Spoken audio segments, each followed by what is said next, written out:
So, Chris, when we talk about marketing, though, I think it is important that people understand what happens when you get this right.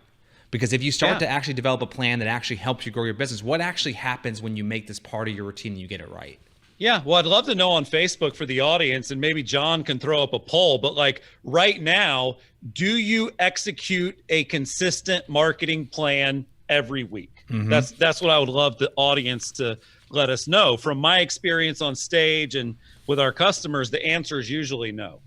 And then if you go a little deeper and say, does that plan include these types of people and these types of purposes, then it's really a no. But the upside of getting it right is twofold. Number one, you break the vicious cycle. I don't know if the audience is if they could relate to, like, when you're not busy, you do more marketing. The marketing starts to work and you start getting busier. And now you've got customer service. Now you've got lawn signs. Now you've got sellers that are mad at you. Yeah. And so now you're busy in the day-to-day, and guess what gets put on the back burner?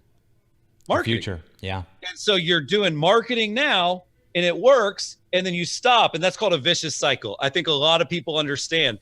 And what happens, Jimmy, is you have months where you have a feast and months where you have a famine. You know, if you do not do consistent actions, you can't break that cycle. Yeah. So that's the first thing, is a marketing plan that you execute weekly will eliminate those ups and downs. It'll create what's called predictable revenue. Number two, if any of these things sound like things that could help your business, a marketing plan is for you. The three primary goals of a digital marketing strategy are lead generation, sales, and lead nurturing. So if you're watching this today and you're going, man, I need more leads, I need better qualified leads, and I need to make more money, that's called a marketing plan. Yeah. You know, those are the outcomes you want.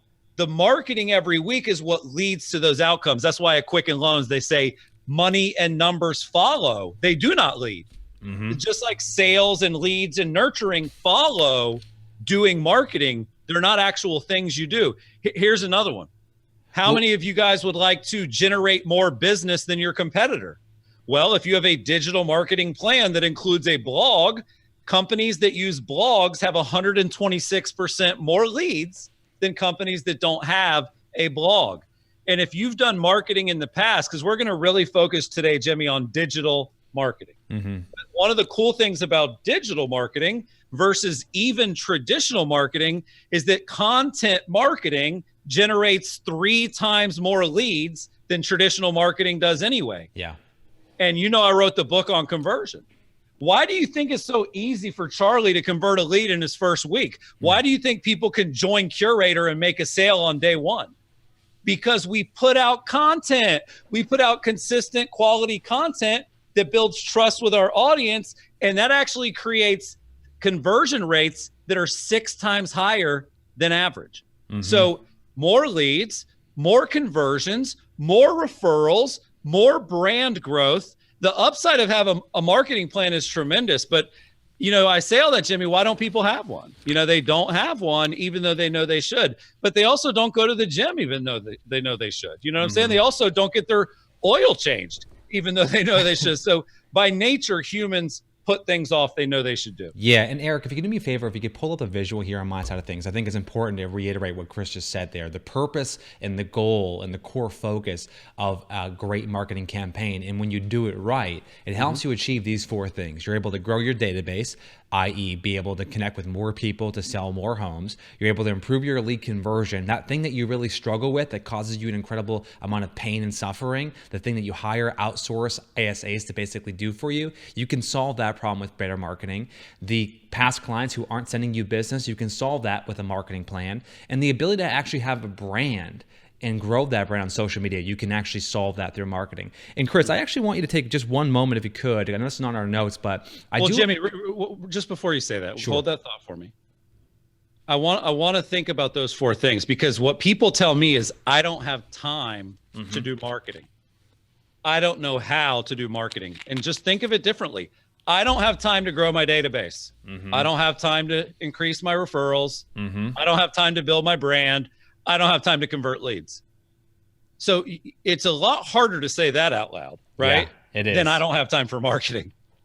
Yeah, it absolutely is. And the last point there, growing your brand, I do think it's actually important to speak to this, Chris. And we got some actually results from the poll here. Right now, about more than half of the people say they actually execute a marketing plan every single week. About 35% say they actually do not. I'm seeing a lot of Curaytor clients who are responding yes to that poll. Eric, if you can go back to side by side for me. Chris, talk to me for one moment about that last core focus, which is your brand. Because I see clients and I see people sending emails using the exact same subject line who have a 50% open rate. And I see clients who send the same email who get like a 10% open rate. What's the difference between those two people? Their context with the recipient. Right. So our buddy Steve Passanelli from Bomb Bomb has a good talk track about this. When you send a message or when you do messaging, there's the message, which is what you just said, the email. Yeah. There's the method, right? Email, Facebook, blog. Yeah. But there's the messenger. This is the one everybody wants to ignore. If the messenger sucks and doesn't have a brand and people don't know them, people don't trust them, the message and the method are less effective. Yeah. It doesn't mean they don't work, but as your brand grows, as people know who the messenger is, all of a sudden the methods and the message works better. You're absolutely right. We have clients that have beautiful local brands, have never done marketing online, and their first campaign's a home run. Because people know them, they like them, and they trust them. You shared a study on a past episode. The number one impact on the click-through rate in Google is if the people know the brand. You know what I'm saying? So like I was looking up stuff yesterday for the show, and there was a list of like results for some data that I was looking for. And I actually didn't start with result number 1 or 2 because HubSpot was like number 7, but I trust HubSpot. So I went straight to number 7. So it's a good real world example of like the brand mattered more than the placement. Well, I'm going to ask you a question about what the average agent's plan looks like. But I think if you're wondering what the value of a brand is, in the absence of a brand, the cheapest wins. It's that simple.